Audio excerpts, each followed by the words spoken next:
everybody. We're out spreading manure in the big pile that we just dug up with the excavator.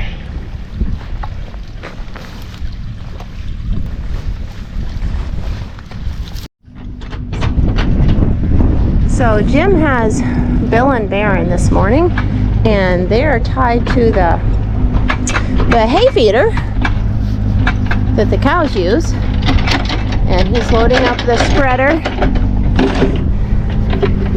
It is super muddy. We lost all our snow and it was replaced with mud, and here's a mountain of manure that Jim dug up with the excavator, and now he's going to spread on the south field. That's going to be a hay field.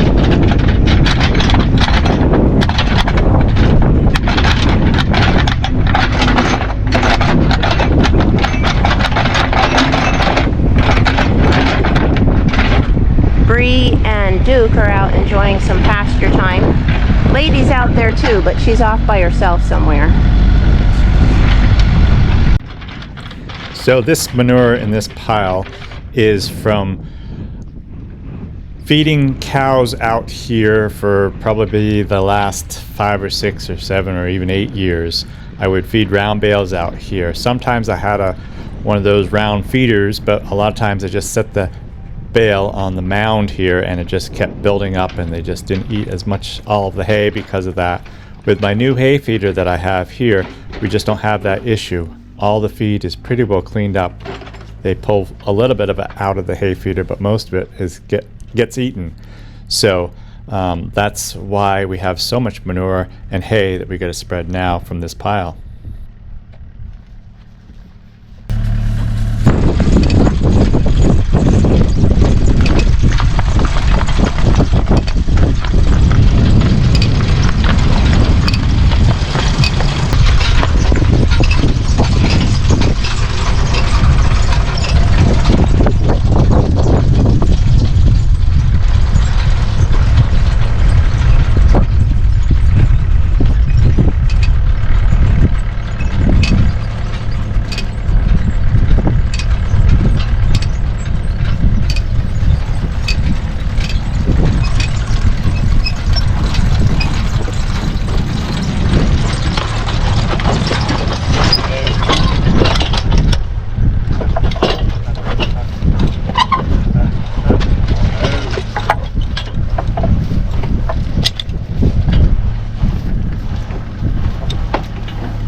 Well, I just came back for a quick coffee break, and I'm going to be heading back up to spread some more manure, but I wanted to give you an update on our greenhouse. I had said on an earlier video that we're going to do something for some heat. So let me show you what we did.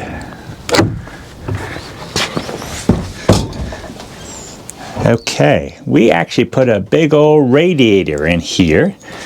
It's actually one that Abby had, an extra one she had from her house. She bought a bunch of radiators for her house, and by the way, her house she has a YouTube channel even on building her house. If you guys want to go check that out, it's called A Drill and a Dream. Anyways, we ended up putting this radiator in this tiny little greenhouse, and the radiator is probably 4 foot long, but and this building is only 6 by 8. So anyways, it really makes it nice and toasty warm in here. So what we ended up doing, and I'll show it on the outside also, but here we have a small circulator pump that we are not even using. So anyways, I'll explain that. Let's go to the stove and I'll show you where all this heat starts from. Okay, so for you guys that are new to our channel, we have an outdoor wood furnace right here, which we use to heat our house, the dry kiln in the sawmill, the dry kiln in the cow barn, and now this is what heats our greenhouse.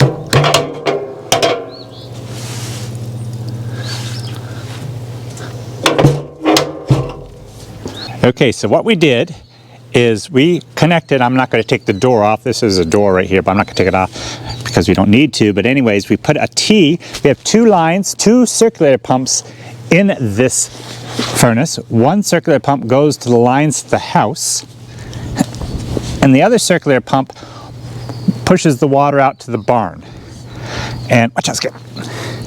And so what we did, off the line to the barn, we cut both pipes and put a T in it, and then we put two shutoff valves, as you can see right there, and connected the two 1/2-inch PEX pipe to that, and we just have it sitting above the ground for now. And what we're going to do is put insulation around this, but just keep it basically above the ground. And it's going to come through here. We'll probably go underneath this, these mats we have right here, and back through there I may run another mat, or they're really not mats, they're off a crusher. They're really just belting. So if we run it down through there, that should work pretty good actually to cover it up. And then it'll come through here, and one line goes through there, and the other line goes over to here. This line will be such that it will stay here during the summer months and into next fall, and then in the fall we'll end up disconnecting it from the stove and draining the water out, so because we won't use it during the winter time, and then early spring we'll get it connected back up again, get the hot water through the lines, and get it covered up the best we can so that it works to do this job. So one other thing we're planning on doing is this pipe that comes right here, as you'll notice, is a little long, and we have it sitting here in such a way that what we're going to do, we're actually going to make a large raised bed right in this area. So we'll probably have connected to the building and have it come out to about here, and have it come up, I don't know, about 1.5 feet, maybe 2 feet high, and then we'll fill it with dirt and we'll cover up this line. So this dirt will be warmer because of that line. Off that raised bed we'll have a slanted roof on hinges that we can pick up and down so Brenda can get into the raised beds to work. And the roof will be made of that same poly that we have on the greenhouse. So being southern exposure, it's going to get a lot of heat during the day from that, and also heat from this line here in the soil. So it's going to be almost like in-floor heating type of thing in your houses, but it's going to be right in the soil, and it's going to help warm that soil right up, and so she can grow crops earlier and better right here. If we want to, we could actually open up some holes in that wall and allow some of the heat that is in the greenhouse from the radiator to actually come back out into this section also. So in a couple minutes, Brenda's going to be coming out to do some work in her greenhouse, and then let's get her reaction as to how she likes the heater in the greenhouse. Okay, Brenda's in her greenhouse. Let's see what she thinks of it all.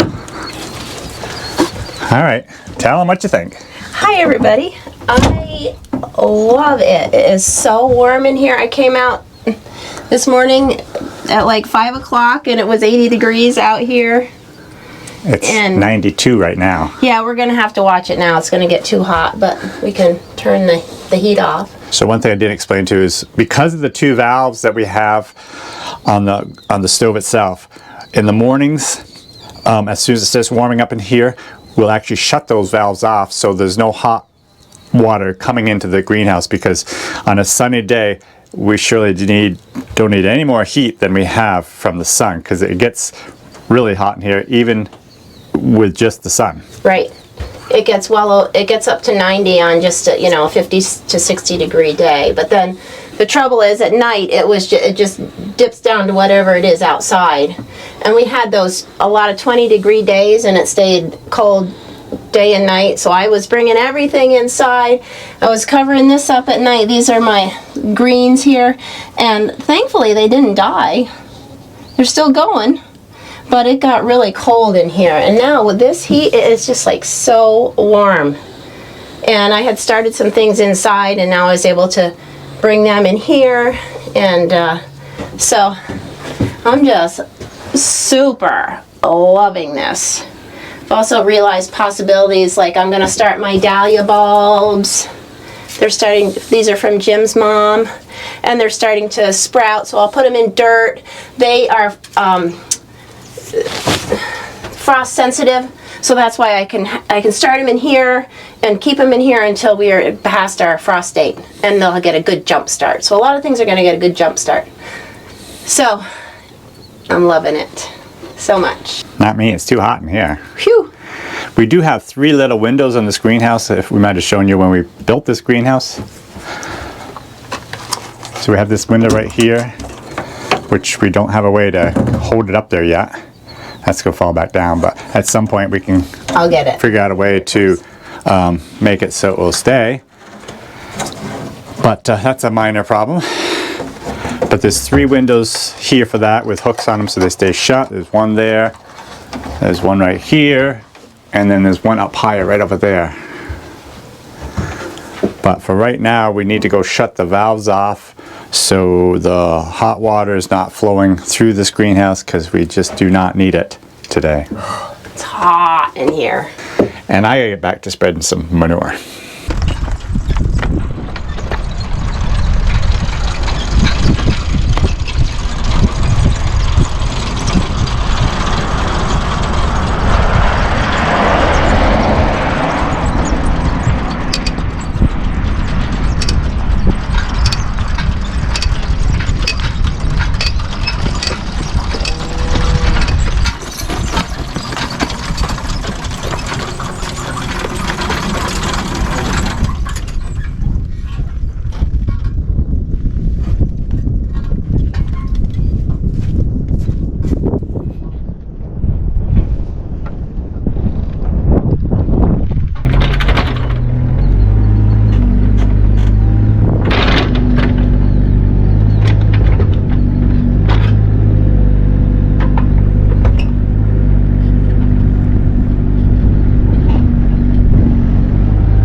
Well, good afternoon, everybody.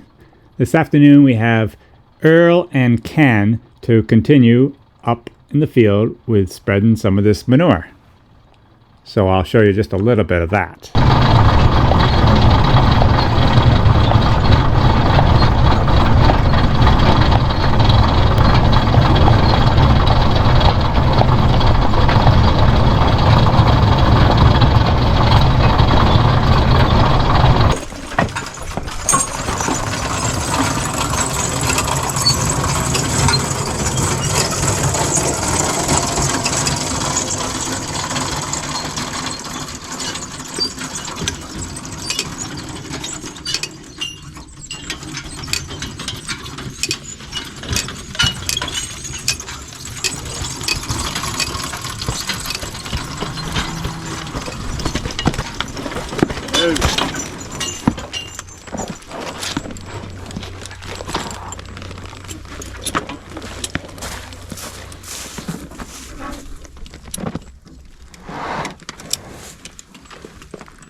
Well, folks, looks like we're coming to the end of our video, and a couple things on this manure pile. As you can have noticed by now, there's a lot of hay in here, long hay that kind of got from the round bales, did not get eaten, so we have to spread it, and we got to be careful because it will plug up if we get too much on, if we don't break it up enough. Earl is doing great here with Ken, and we still have quite a lot of manure here in this pile, and I don't know, I'm guessing we have taken approximately, I got it written down over there, 5, 10, 15, about 20 loads so far off this pile. I don't think we're even half done. I think there's going to be 40 loads by the time we get this all cleaned up. What do you guys think? Put your guess in the comments here, and we'll figure out how many loads. I'll try to keep track of them. Of course, don't forget, I'm not really making them really heavy because of the long grass and because of my young colts. But anyways, take a guess. How many think? So we'll unhitch these boys and head out of here. You guys have a great day. We'll see you next time.